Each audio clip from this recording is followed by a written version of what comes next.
Bonjour tout le monde et bienvenue dans ce 50e épisode de l'Entonnoir du Bitcoin. C'est déjà 50, donc merci à vous d'être fidèles à cette émission. Vous allez nous donner les news de Bitcoin de façon régulière. Alors on est clairement au bear market, hein, pour info, donc toutes les semaines ça devient de plus en plus dur de trouver des news croustillantes. On en a quand même eu deux pour cette semaine, après on fera un sujet libre sur le troisième sujet. Le premier sujet, ça va être sur Hurley, qui a été merge récemment. Alors Hurley, qu'est-ce que c'est? C'est une amélioration de la couche de communication pair à pair qu'utilise Bitcoin. Et donc, ça va aider pour la synchronisation des nœuds, la connectivité des nœuds entre personnes, baisser la bande passante utilisée et donc permettre à la fois d'avoir une meilleure connectivité, un peu plus de vie privée quand on utilise un nœud et permettre à des régions qui ont une mauvaise connexion Internet de plus facilement sync un nœud. Du moins, si j'ai compris, on a un peu plus de détails. Le deuxième sujet, ça va être par rapport à un nouveau portefeuille Lightning qui est sorti, qui s'appelle Open Bitcoin Wallet, qui est un fork de Bitcoin Simple Wallet, qui est proposé par NBD et Zebedee. Donc, on va regarder un petit peu les détails de ce wallet et parler un peu de ça. C'est à peu près les sujets. Si j'ai fait une erreur, Fanny, dis-moi tout de suite. Et sinon, on va essayer de parler un petit peu du premier sujet, donc de Early, qui a été merge récemment. Je crois qu'on parlera un peu plus largement du NVD et pas spécialement en fait du de OBW. Ok, bon, c'est le sujet 2, on va être cool. Du coup, pour le sujet 1, de ce que j'ai compris, donc Airlay, c'est une proposition pour améliorer la couche de communication dans les réseaux pair à pair, et donc Bitcoin. Et ça a été discuté pendant quasiment 3 ans, où ça a été, on va dire, travaillé dans le background pendant plus de 3 ans. Et aujourd'hui, ça a été donc merge, donc ça a été accepté. Et ce que ça permet, c'est d'avoir énormément de... On est beaucoup plus efficace, on va dire, quand les nœuds communiquent entre eux et partagent de l'information via la bande passante. Donc, on a une très grosse réduction de la bande passante, ce qui va permettre, du coup, comme je l'ai dit au début, dans beaucoup de régions où la connectivité Internet est pas ouf, de plus facilement pouvoir avoir un nœud, ce qui va augmenter, du coup, la décentralisation et pas faire que ce soit un problème, on va dire, que pour les pays très bien connectés. En plus de ça, de ce que j'ai pu comprendre, ça va augmenter la vie privée parce qu'il sera plus dur pour un attaquant de savoir de quel nœud a été broadcasté une transaction. Alors techniquement, je serais curieux de savoir comment est-ce qu'ils font ça, Fanny Soulouna, si vous avez le temps de creuser. Mais aujourd'hui, du coup, si vous connectez votre portefeuille à votre nœud, vous savez que quand vous faites une transaction, finalement, c'est votre nœud qui dit à tous les autres nœuds qu'il y a cette transaction. Euh, Là, ça serait plus compliqué de retracer qui est le premier nœud qui aurait envoyé cette transaction, de ce que j'ai compris. Et également, ce protocole, il permet d'augmenter la connectivité entre les nœuds, donc ils communiquent mieux entre eux. Ma question pour peut-être Lounès, c'est est-ce que cette amélioration early, elle est pour tous les protocoles en pair à pair ou c'est vraiment propre à Bitcoin? J'ai cru comprendre que c'était pour tous les protocoles en pair à pair. Et pour donner des petites stats rapides sur le lien qu'on mettra peut-être dans la description sous la vidéo, il y a un comparatif avec Early et sans Early qui s'appelle BTC Flood. Et pour une ordre de grandeur, donc en gigabits de bande passante, si ton nœud il a, on va dire, 32 connectivités, on passerait de 17 à 1. Donc voilà, c'est quand même une économie d'échelle quasiment de diviser par 17. Pareil, si vous avez par exemple 8 nœuds connectés, on passe de 4,3 gigas de bande passante par mois à 0,70. Donc il y a vraiment des grosses économies d'échelle qui se créent, ce qui est plutôt cool, même si aujourd'hui c'est vrai que pour nous, en gros, un nœud en bande passante, ça va quasiment rien te coûter. Enfin, c'est pas massif. Mais c'est super. Et donc, ce qu'on peut en tirer de cet article, ou du moins ce que tout le monde dit, c'est que c'est ce genre d'améliorations qui sont faits en ce moment en bear market, qu'il n'y a pas de hype en fait. Tout le monde s'en fout de ça dans le monde, on va dire, du buzz, de la crypto. Mais pourtant, c'est vachement important pour le réseau Bitcoin au long terme. Donc, c'est super que ça soit mis. C'est un gros achievement qui a pris beaucoup de temps de développement et de recherche, mais ça va pas faire la une de Coinbase blog. Donc voilà, désolé pour ce résumé peut-être un peu chaotique. Fanny, peut-être si tu peux donner plus de détails ou Lounès, je serais assez preneur. Oui, en gros, déjà, ce qu'il faut voir, c'est que Donc là où ça touche, c'est en gros quand on propage des transactions dans le réseau Bitcoin. C'est ça que ça va changer, c'est comment est-ce qu'on les propage de nœud en nœud. Et la problématique, c'est qu'on doit concilier deux dimensions. D'une part, il y a la latence, c'est-à-dire en gros à quelle vitesse est-ce qu'une transaction va réussir à atteindre l'ensemble du network, du réseau Bitcoin, à quel moment est-ce qu'elle va être connue de quasiment tous les nœuds. Et d'un autre côté, il y a la bande passante. Et ce qu'on a actuellement aujourd'hui, ce qui s'appelle le flood, donc c'est littéralement en français, c'est l'inondation, quoi. C'est super bien en termes de latence parce que du coup, ça permet que, en gros, aujourd'hui, en moyenne, ça prend 4 secondes pour une transaction à être connue du réseau entier. Mais par contre, c'est assez consommateur en bande passante. Et là, l'idée d'Airlay, c'est d'essayer de viser un peu au milieu. Donc, on est un peu moins bien en termes de latence. Donc, de ce que disait Globe Nomenco, c'est qu'on passe de 4 secondes à 6 secondes, quelque chose comme ça. Mais par contre, on améliore considérablement du point de vue de la... Pardon, oui, donc on est plus mauvais en latence, mais on améliore considérablement du point de vue de la bande passante. Pourquoi est-ce qu'on fait ça? En gros, qu'est-ce qui fait qu'il y a cette amélioration? C'est que actuellement, avec le système de flood, ce qu'on fait, c'est que quand j'apprends une nouvelle transaction, je vais contacter tous les nœuds auxquels je suis connecté et leur envoyer le hash de cette transaction. Et ils vont me répondre s'ils la connaissent déjà ou pas. Et s'ils la connaissent déjà, on s'arrête là. Et s'ils la connaissent pas, je vais leur envoyer la transaction entière. Donc on commence par envoyer le hash parce que c'est beaucoup plus léger que la transaction en entier. Donc ça permet, dans le cas général, d'économiser en bande passante, justement. Mais ça fait quand même que du coup, si je suis connecté à 8 autres nœuds, ils vont recevoir 8 fois, un nœud qui est connecté à 8 peers, il va recevoir 8 fois le même hash, ce qui est pas forcément optimal. Donc c'est toujours mieux que de recevoir 8 fois la même transaction, mais on pourrait quand même faire mieux.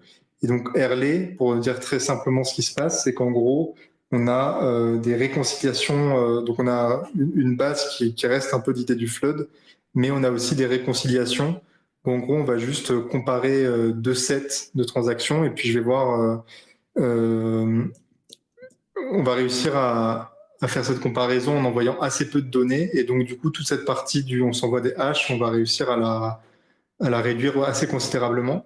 C'est ce qui fait que, du coup, dans un cas classique où je suis connecté à 8 peers, par exemple, donc j'ai une réduction de l'ordre de 40% en termes de bande passante. Mais par contre, ce qui est très intéressant, c'est que quand on augmente considérablement le nombre de peers, avec tout ce qui est flood, on augmente aussi considérablement le nombre de hash qu'on envoie.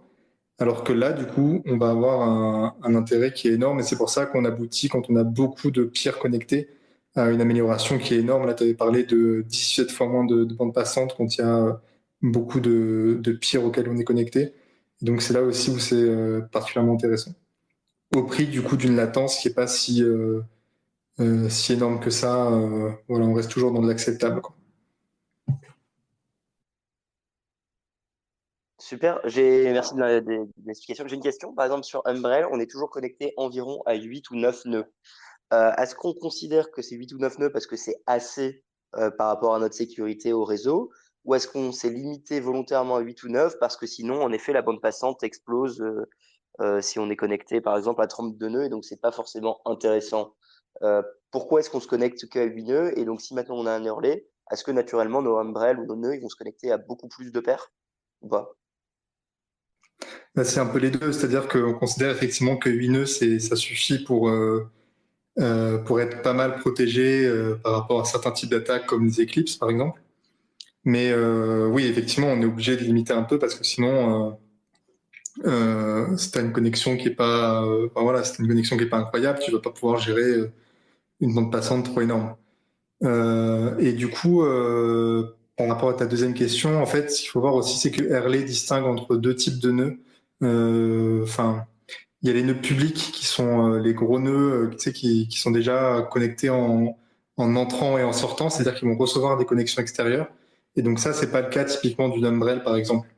Euh, et donc c'est ces nœuds-là qui, eux, continuent à marcher en flood, je crois. Et par contre, du coup, les nœuds Umbrel qui sont à la maison, eux, ils vont faire tout ce qui est réconciliation. Donc, on va juste regarder les différences avec d'autres nœuds. Donc, je pense qu'effectivement, ça veut dire que tu peux, sur un nœud qui est chez toi, a priori, si tu veux rester, par exemple, à bande passante constante, tu vas pouvoir augmenter, enfin, avoir plus de connexions simultanées.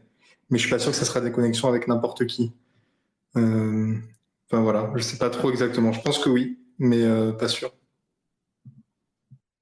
Ok, ok, super, c'est très clair. Et alors du coup, là, ça a été merge dans le code, ça a été validé. Est-ce qu'il y a d'autres étapes? Est-ce que c'est nos nœuds qui vont simplement se mettre à jour? On en est où un petit peu dans la timeline de cette amélioration? Il y a plusieurs PR, hein. Il y en a une seule qui a été merge pour l'instant, il en manque encore une autre, il me semble. Il me semble que c'est que la partie message, Frontal m'a dit ça hier, c'est que la partie message qui a été merge, il reste un peu la partie réconciliation et algorithme qui est terminé avec lequel on fait la réconciliation. Si vous pouvez me confirmer, je vois qui c'est qui est. Mais du coup, ouais, c'est pas encore complètement là, mais normalement, ça sera un truc pour la fonction de base. On va le garder dans les 5, je pense.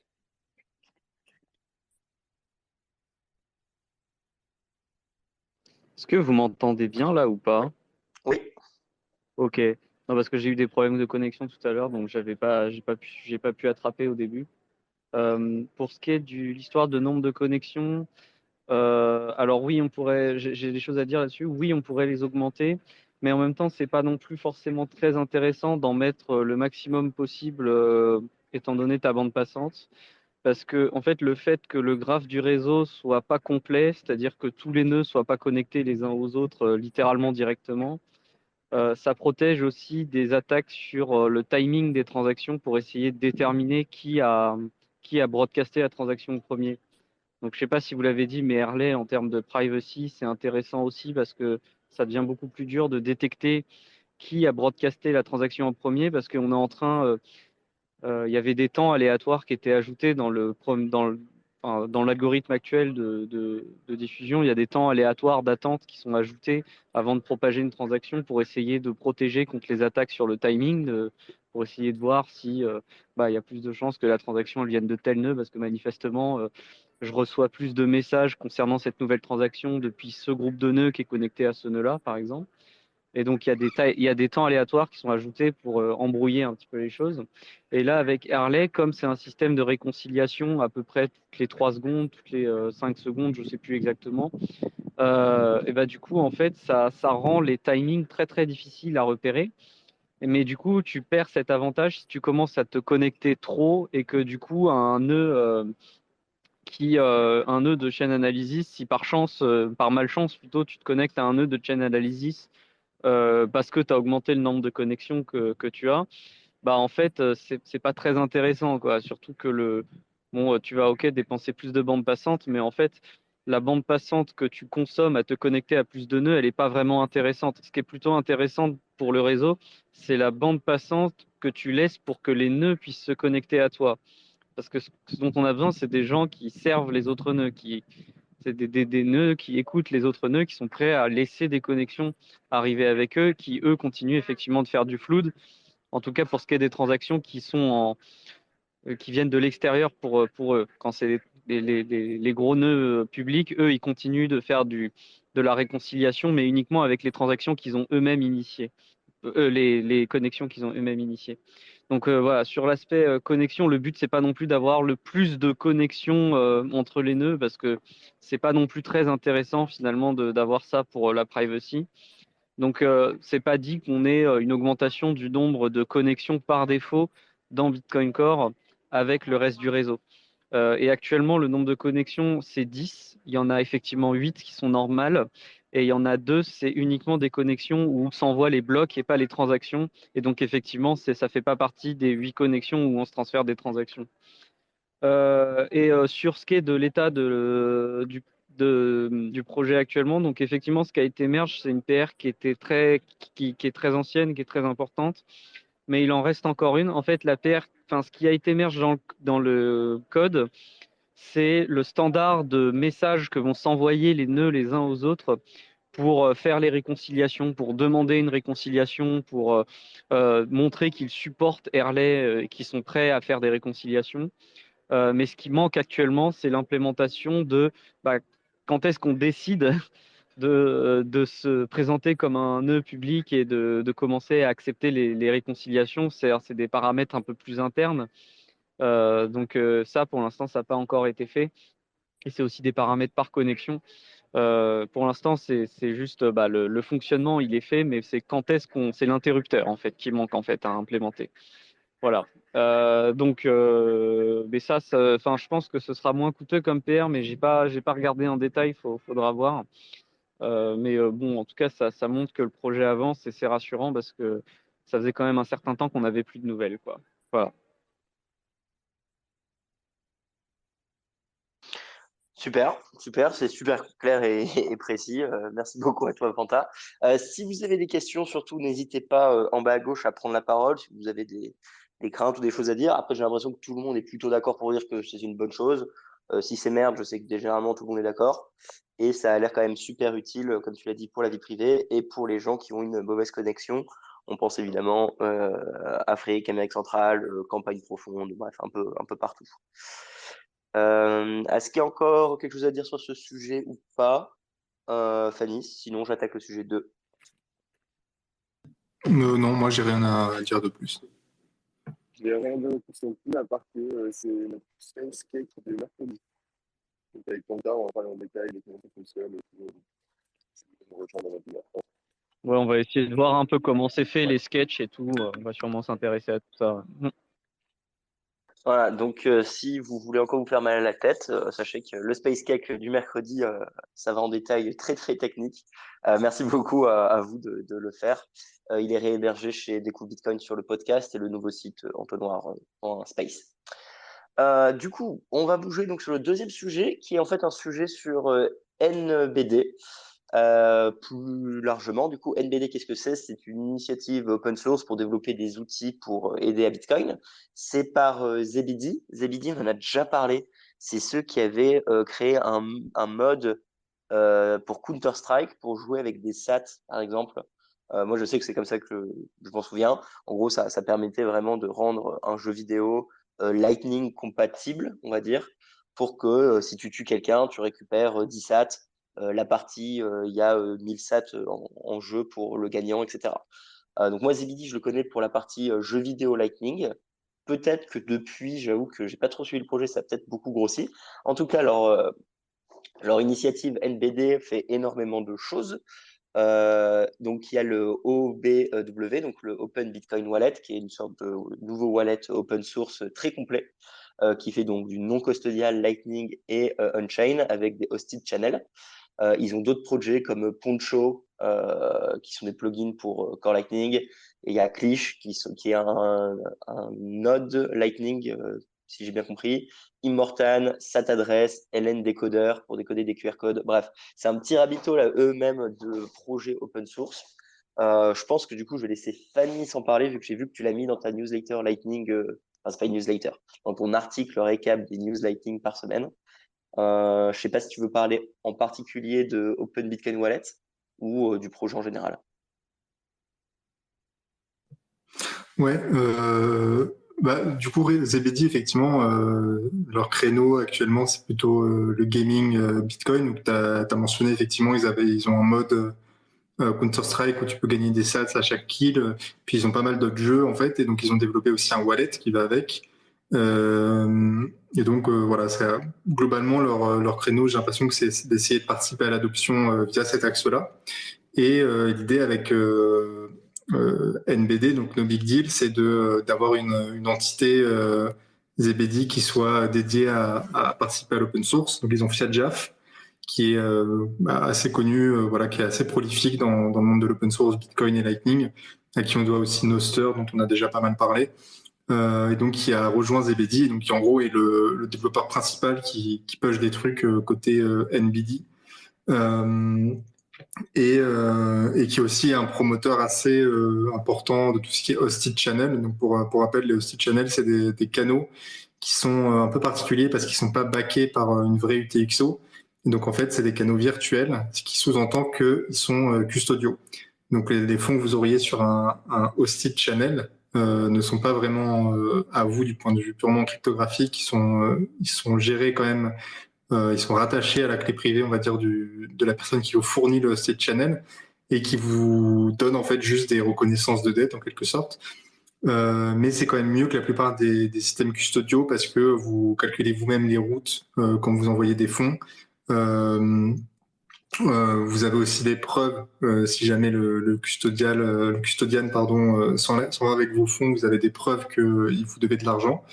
Bon bah une fois qu'il est parti, voilà, c'est peut-être pas super utile, mais ça peut l'être dans certains cas pour résoudre des conflits ou ce genre de choses. Donc voilà, c'est en gros c'est du custodial, donc c'est pas bien, mais c'est la meilleure version du custodial. Et donc là, effectivement, ils ont publié un wallet qui s'appelle OBW et qui est, de ce que j'ai vu rapidement, ressemble beaucoup à SBW, donc Simple Bitcoin Wallet, qui était développé par Anton, qui lui est pris dans la guerre en Ukraine, donc il a d'autres trucs à faire en ce moment. Mais donc avec globalement le même set de features, donc la possibilité d'utiliser Lightning et Bitcoin de manière non custodiale, mais en plus d'avoir des hosted channels et donc de pouvoir utiliser Lightning à moindre frais, mais avec la contrepartie que du coup ça reste quelque chose de custodial. Mais voilà, enfin, comment dire, moi je suis plutôt team non custodial, tout le monde sans doute, mais il y a des cas où ça peut être intéressant. Par exemple, si vous essayez de renfiler votre famille et de les faire passer sur Lightning, bah, dans un premier temps, leur fournir un hosted channel, ça peut être plus simple que de leur faire ouvrir un canal. Et ce qui est intéressant, c'est que du coup, n'importe qui peut être fournisseur de canaux. Et donc, on peut avoir vraiment, voilà, moi par exemple, j'ai un canal où c'est John qui me le fournit. Bah voilà, c'est marrant quoi, c'est assez cool et je fais confiance à John. Voilà, je vais peut-être faire confiance à n'importe qui. Voilà, je sais pas si tu as des questions plus précises, Roxy, mais voilà pour une présentation rapide. Je veux juste rajouter.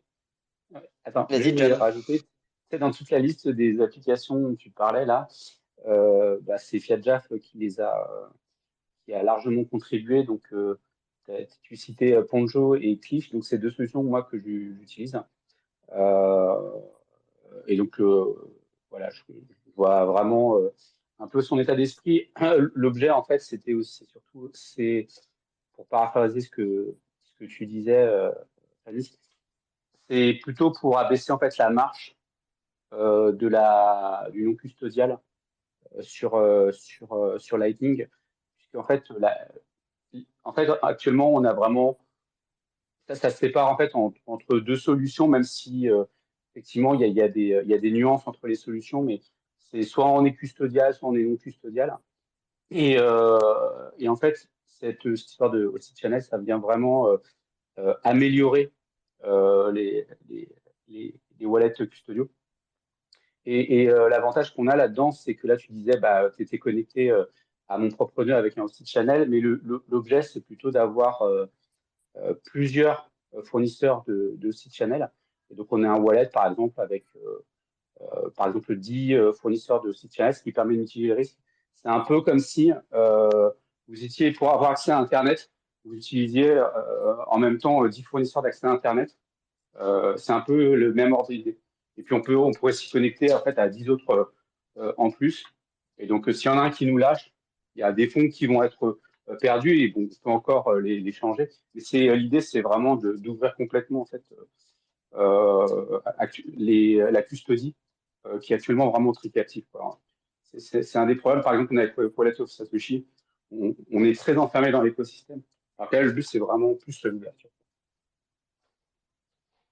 Ok, super. Et ben alors du coup, je vais poser une question. Alors, je ne dirais pas que c'est le sujet libre, mais comme ça rentre bien dans ma thématique, pour les ambassadeurs ou pour les réunions, on a un problème en ce moment. Et notre question pour toute la communauté, c'est si on va faire une présentation de 3 heures à un groupe de débutants, qu'on a un faucet Lightning où on peut leur envoyer genre 200 sats, ce qui est un montant trop petit pour utiliser Phoenix, où ils devraient par exemple eux-mêmes créer leur canal, mais qui en même temps, on n'a pas envie d'utiliser Wallet of Satoshi.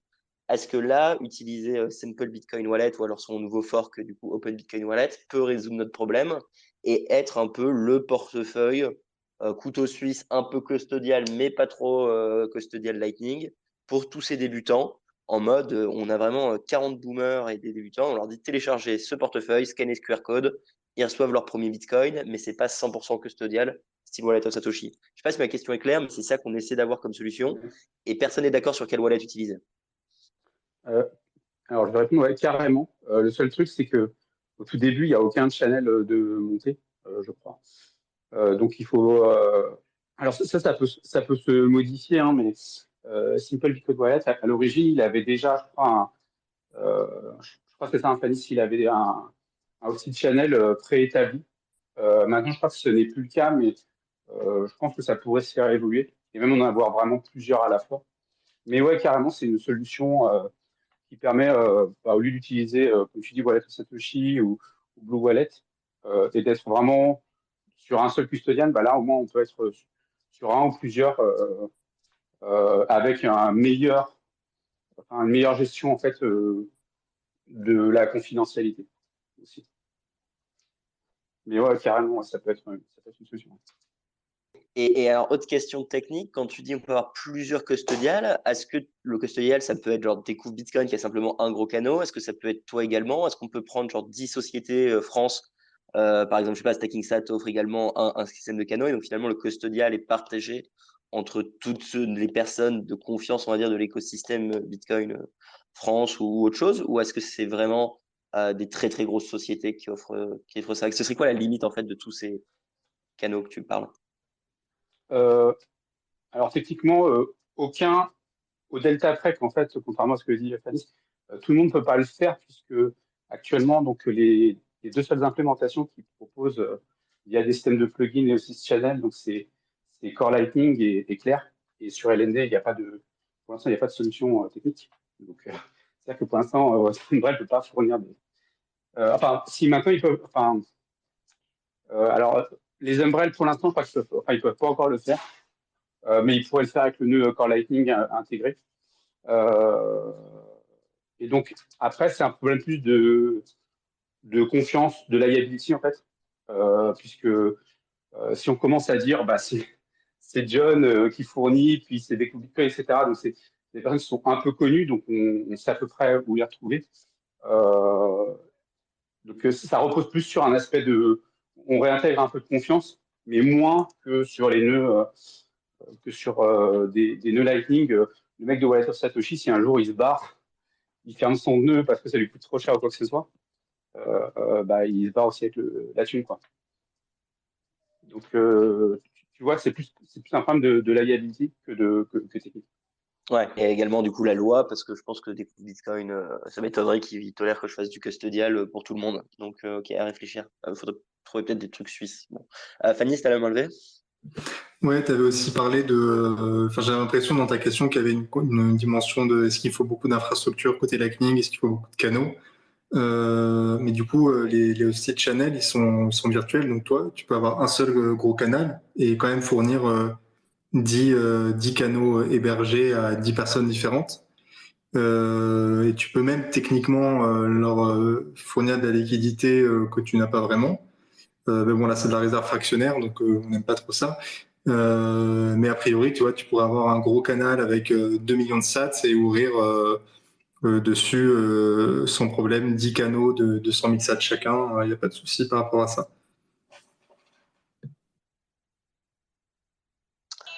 Ok, ok, très bien.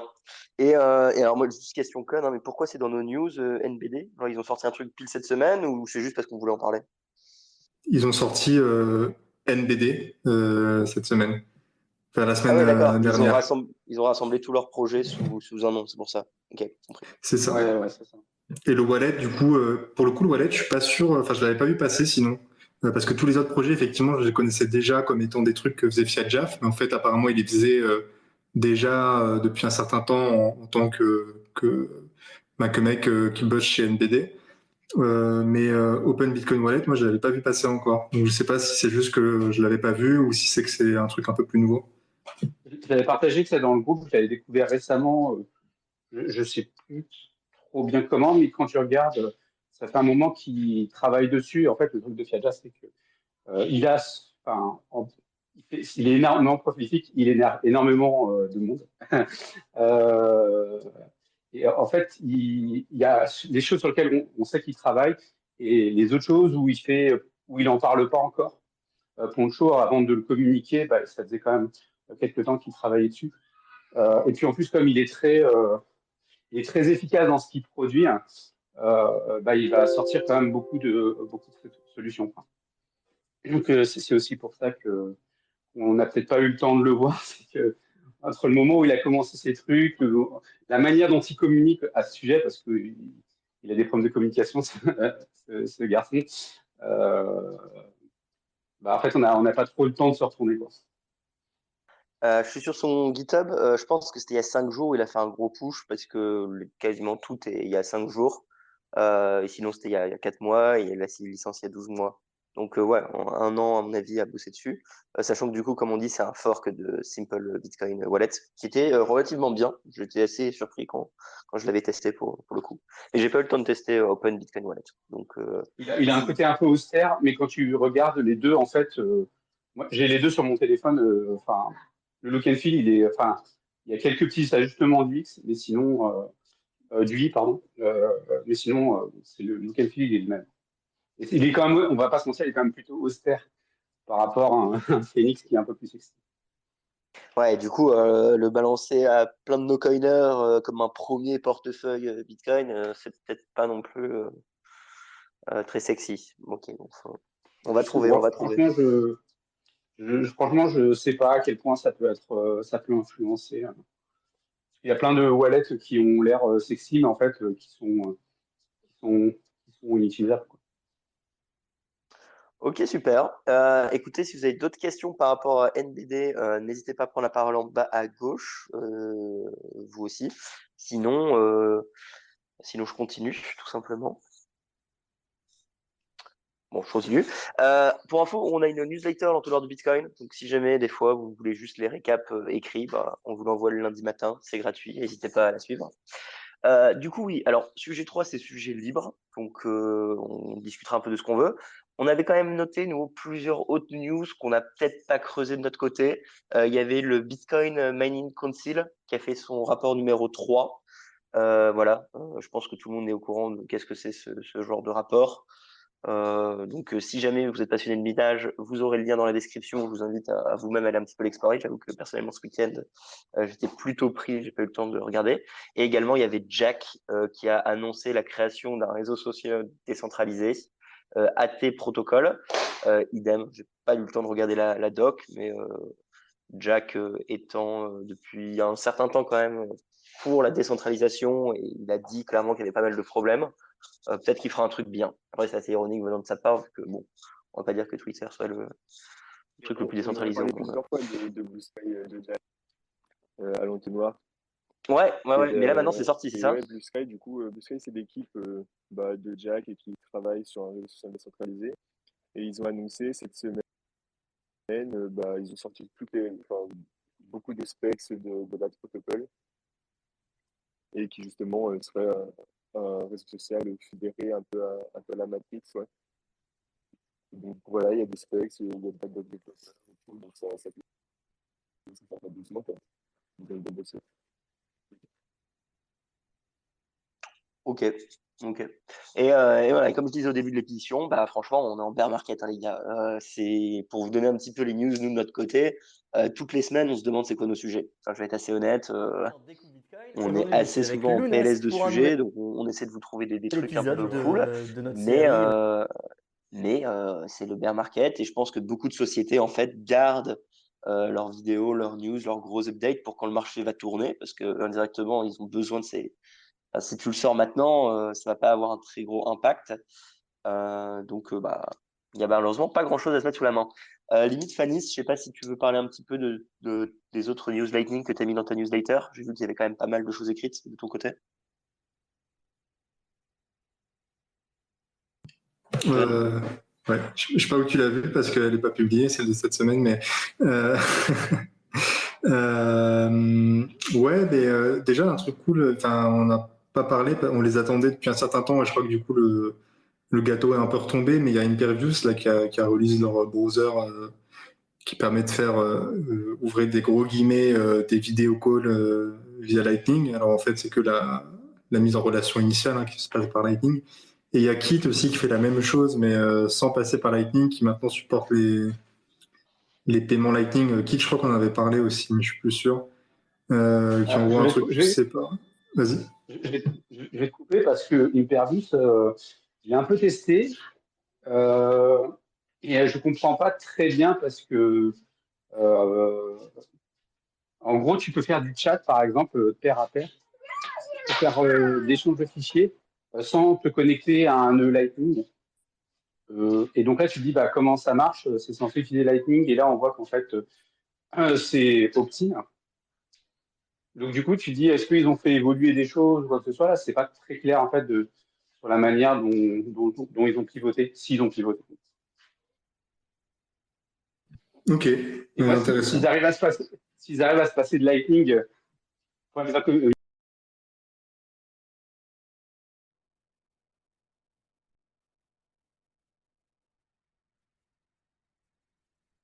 Intéressant, mais je ne sais pas si c'est open source encore ou s'il n'y a qu'une partie qui est release. J'ai vu, hein, il y a un repo qui s'appelle Browser sur leur GitHub, mais je ne sais pas si ça contient tout le code. bah, en tout cas, si je pense que là, ils ont mis en open source, il y a des trucs en licence native. Ouais. Il y a deux repos, il y a browser et Launcher. Et Launcher, c'est le. Ouais, c'est Digimon qui est le Digimon qui est à l'arrière-plan. Browser, bah, c'est juste le fait. Mais normalement, il me semble que tout est réalisé à l'intérieur.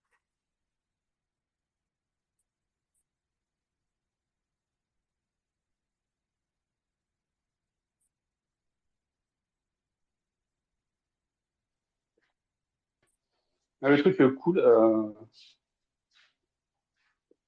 que vous m'entendez ou pas? Ouais, ça a pas mal bugué, Ouais. mais je pense que oui maintenant. Pas bugué, j'espère que ça me parlait. Le truc cool le truc cool que j'ai vu là ces derniers jours, c'était l'annonce là de Luna Connect de Dolu, euh, qui utilise, qui en fait qui a créé comment dire, je sais pas comment on traduit un wrapper Lightning multi-implémentation et qui utilise également Nuster. Alors le truc c'est pas Nuster en tant que tel, c'est plutôt son utilisation. En gros, actuellement, quand vous avez une application type LNB, tout genre de choses, qui est publiée sur Internet et que vous voulez le connecter à votre nœud Lightning qui est bien au chaud à la maison, vous devez passer par Tor, vous devez monter un VPN, c'est un peu galère. Et en fait, ce qu'il a créé, en fait, c'est une sorte de canal bidirectionnel asynchrone en utilisant Nostr. Et donc, ça permet de faciliter grandement la connectivité. Et donc, je trouvais ça plutôt cool parce que on est très fixé, Nostr, c'est du réseau social, etc. Alors que c'est vraiment un layer. Et là, bah, tu vois, il le dit lui-même que ça facilite certain nombre de choses de connectivité, surtout quand on aime bien garder des choses à la maison, mais qu'on veut pouvoir publier de l'application. Bah, c'est plutôt cool, quoi. Voilà, ça c'est le truc que j'avais plutôt bien kiffé. J'espère que ça va pouvoir évoluer, que ce soit intégré par côté client, donc sur côté des applications comme LNBit ou même Hyperbus, par exemple, pour connecter son nœud. Actuellement, il faut se connecter, je crois, faut ouvrir des ports, etc. Donc c'est un peu gaspillé. Et en fait, on pourrait utiliser Nostr à la place. Ouais, ça fait un petit moment qu'il m'en avait parlé de lui. On en avait discuté. Au départ, il voulait faire ça avec des WebSockets. Parce que pour lui, c'était quand même un problème de toujours devoir passer par Tor ou devoir exposer son nœud, etc. On en avait discuté, puis au final, on avait eu l'idée d'utiliser Nostr tout simplement comme en fait, tu spawns un mini wrapper à côté du nœud en local, qui du coup a sa propre clé publique et qui est connecté à un relay comme un client normal Nostr, et que tu lui envoies juste des messages avec tout ce qui existe déjà quoi, sur le protocole Nostr. Et c'est vachement bien foutu du coup. Parce que t'as pas besoin de setup des clés privées, des macarons, etc. Tu as juste à autoriser la clé publique de ton client Nostr du côté du nœud et envoyer des messages directement une fois que ta clé est autorisée. Donc c'est cool d'avoir un truc comme ça qui leverage les protocoles existants. Et puis franchement, c'est pas mal quoi. Ouais.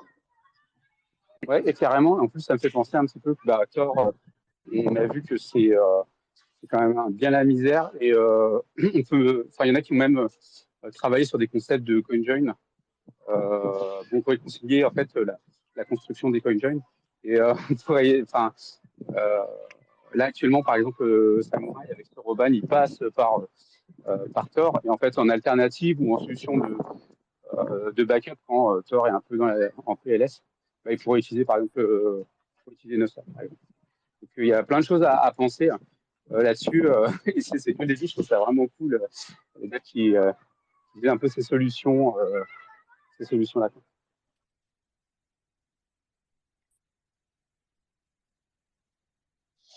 Ok.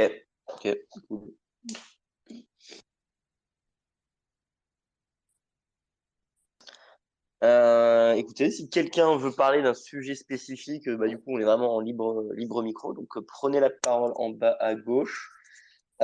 Également, on a ouvert un chan dev BTC sur le Discord, vu qu'il y a beaucoup de gens qui voulaient parler un peu plus de projets de développement sur Bitcoin, comme des authentifications avec Lightning. Donc, si vous voulez vous mettre en relation avec plein de gens passionnés, c'est par là. Et on a un nouveau canal aussi sur le Discord pour les entrepreneurs qui voudraient se lancer dans cette industrie. Bah voilà. Franchement, désolé, on n'a pas de troisième sujet, donc je sais pas s'il y a quelque chose à dire. Sinon, je vous épargne plus de. Je vous épargne Moi, je les voulais soirées. savoir, ouais, j'avais vu récemment passer là un truc qui s'appelle Cachou. Alors, ça date quand même un petit peu, ça doit avoir quelques semaines. Alors, je sais qu'on a déjà parlé de Fedimint, mais j'avais l'impression que c'était un petit peu différent. J'avais regardé un petit peu les détails sur comment ça fonctionnait. Il y a une technique un peu rigolote qui s'appelle un blind Diffie-Hellman pour faire en sorte de faire des genres de reconnaissance de dette que l'on peut s'échanger sans que l'émetteur ne se rende compte de qui a échangé euh, sa reconnaissance avec qui. Et c'était assez intéressant pour l'aspect privacy, mais en même temps, bon, bah, il y a de la confiance dans l'émetteur. Je sais pas s'il y a des gens qui ont regardé ça un petit peu et si c'est fondamentalement différent de Fedimint ou pas. Non, c'est pareil, mais pas fédéré dans le design Ouais. initial de Cachou. Je l'avais testé aussi. On avait joué ensemble avec Fanny. C'est exactement ça, quoi. Donc c'est beaucoup moins résilient, hein, clairement. Mais ça permet de monter des petits trucs assez marrants. On peut faire téléporter des transactions Lightning, un peu comme ça, quoi. Ça fait des schémas assez rigolos. En termes d'UX, c'est complètement à chier. Mais, Ouais, j'imagine. Mais donc, du coup, c'est vraiment exactement les mêmes techniques qui sont employées dans les deux. Il y a aussi du blind Diffie-Hellman dans Fedimint. bah, Fenimi ou même Cachou, hein, ça reprend en fait des choses qui avaient quand même fail à une époque, et qui en fait à petite échelle ont peut-être de l'intérêt. Tu peux même lire l'article de Ludovic Lars qu'il a publié sur On a du coin où il parle alors que de Fenimi. Je sais pas s'il parle je crois qu'il parle de Cachou, je sais plus. Mais je trouve ça assez intéressant de reprendre un peu les vieilles recettes, mais de les mettre à une échelle un peu différente, plus petite. Ok, d'accord. Bon, bah voilà, c'est tout ce que j'avais à dire. C'est juste que j'avais commencé à regarder un peu la cryptographie qui est derrière Cachou, donc je me demandais si c'était pareil pour Fedimint. Voilà, c'est tout. Tant que je t'ai, Panta, tu vas me rendre un service. J'ai de plus en plus de viewers qui me demandent c'est quoi le défi Hellman. Est-ce que tu pourrais nous l'expliquer? Comme ça, je peux les renvoyer ici à l'infini. Voilà, si rapidement tu peux expliquer à quelqu'un qui comprend pas du tout ce que c'est, ça veut dire quoi ce mot bizarre? Diffie-Hellman, en fait, Diffie et Hellman, c'est deux personnes, c'est deux cryptographes des années 70 qui ont proposé un algorithme qu'on appelle un échange de clés. Donc le principe, c'est que chaque personne, tu as deux personnes, chacune des deux personnes ont une clé privée et la clé publique associée. Et la première personne va utiliser la clé publique de la deuxième et la combiner avec sa clé privée pour former un truc qu'on appelle le secret partagé.